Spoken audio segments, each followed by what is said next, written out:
Saddam Hussein. A name that evokes fear, controversy, war, and one of the most turbulent chapters in Middle Eastern history. His rise from rural poverty to absolute power is a story of political ambition, brutality, and the reshaping of a nation. Lower-ranking officials who showed any sign of disloyalty, whether through suspected ties to Syria, private criticism of the regime, or simple hesitation in praising the president, were removed from their posts. Sometimes through modernization, other times through violence and repression. Today, we explore the life, rule, and downfall of Saddam Hussein, the dictator who ruled Iraq for nearly a quarter of a century.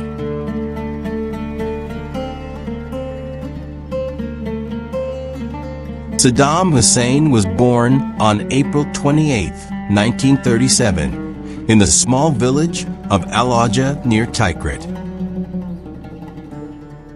His childhood was marked by hardship. His father either died or disappeared before his birth, and Saddam was raised by relatives in a harsh, impoverished environment.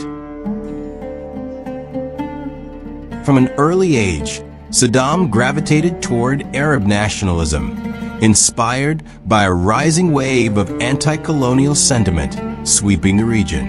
At just 20 years old, he joined the Ba'ath Party, a political movement advocating for Arab unity and socialism. In 1959, Saddam participated in an attempted assassination of Iraq's Prime Minister, Abdul Karim Qasim. The plot failed and Saddam fled Iraq, beginning years of political exile in Egypt. Years that hardened his ideology and strengthened his connections within the Ba'ath Party. In 1968, the Ba'ath Party seized power in a coup, launching Saddam's rapid ascent.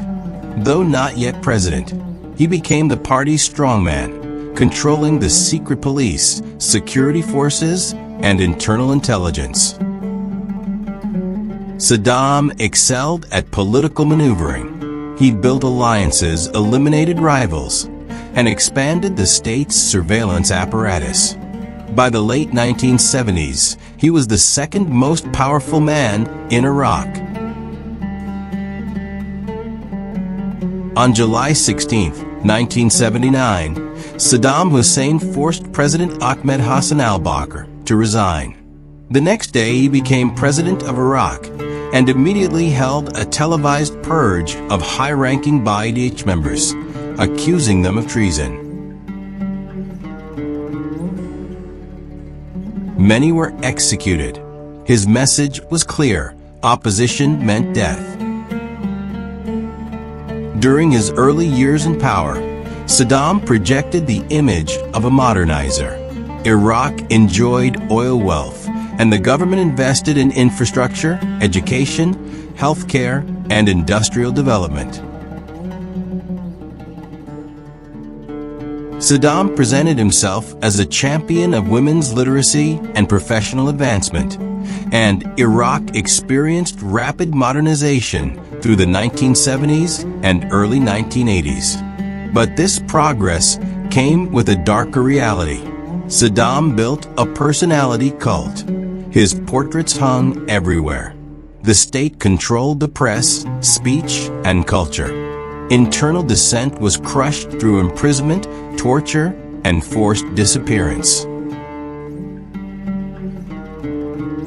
The stability of Saddam's Iraq was built on fear. In 1980, Saddam made a decision that would define his legacy. He invaded Iran. He expected a quick victory, believing Iran was weakened by its recent revolution. He was wrong. The Iran-Iraq War became one of the longest and deadliest conflicts of the 20th century, an 8-year struggle marked by trench warfare, chemical attacks, and hundreds of thousands of casualties. Iraq used chemical weapons against Iranian forces, a violation of international law. Saddam also deployed such weapons against Kurdish civilians in northern Iraq, the most infamous being the 1988 Halabja attack, which killed thousands. By 1988, the war ended with no clear victor. Iraq was heavily indebted, especially to Kuwait and Saudi Arabia. And Saddam, seeking to rebuild Iraq's economy and assert dominance in the region, set his sights on a new target. On August 2, 1990, Iraqi forces invaded Kuwait. Saddam accused the Kuwaiti government of stealing Iraqi oil and conspiring against Iraq's economy. In reality, Iraq was desperate for financial relief. The world reacted swiftly. A U.S.-led coalition assembled under the United Nations, launching Operation Desert Storm in January 1991.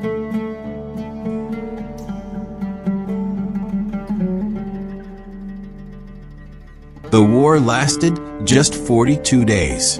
Iraq was pushed out of Kuwait, and Saddam's military suffered catastrophic losses.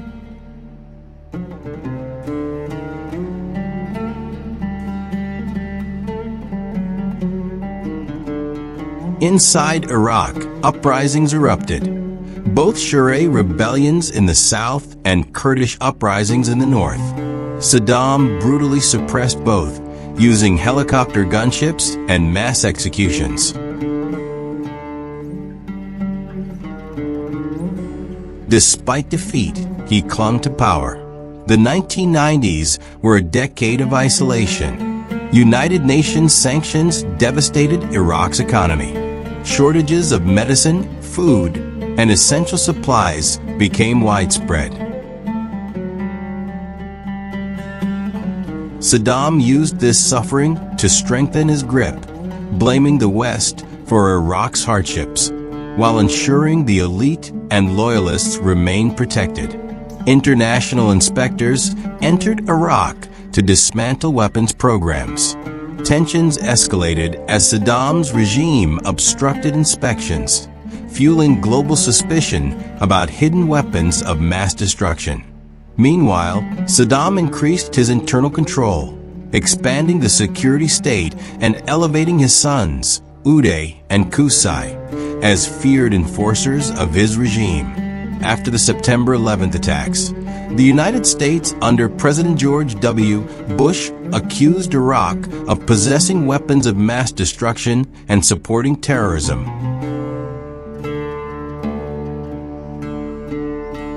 Claims later found to be largely unsubstantiated. In March 2003, a U.S.-led coalition launched the invasion of Iraq.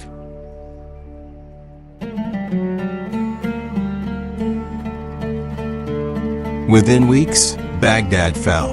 Saddam's regime collapsed, and he disappeared into hiding. In December 2003, U.S. forces captured him in a small underground bunker near Tikrit.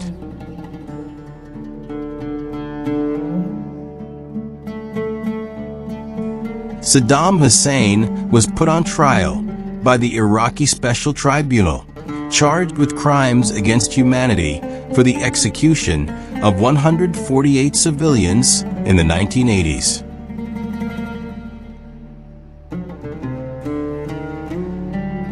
He was found guilty and executed by hanging on December 30th, 2006.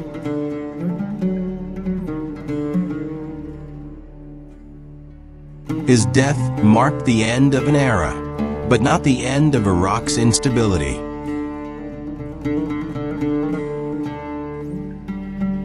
Saddam Hussein left behind a legacy defined by brutality, war, and repression, but also a complex period of modernization that some Iraqis remember with mixed emotions. His rule reshaped the Middle East, triggered decades of conflict, and left a nation divided long after his fall. Whether viewed as a dictator, a nationalist, or a tyrant, Saddam Hussein remains one of the most consequential and controversial figures in modern history. Thank you for watching. If you found this documentary insightful, Remember to like, subscribe, and share. Let us know in the comments what historical figure or event you'd like us to cover next.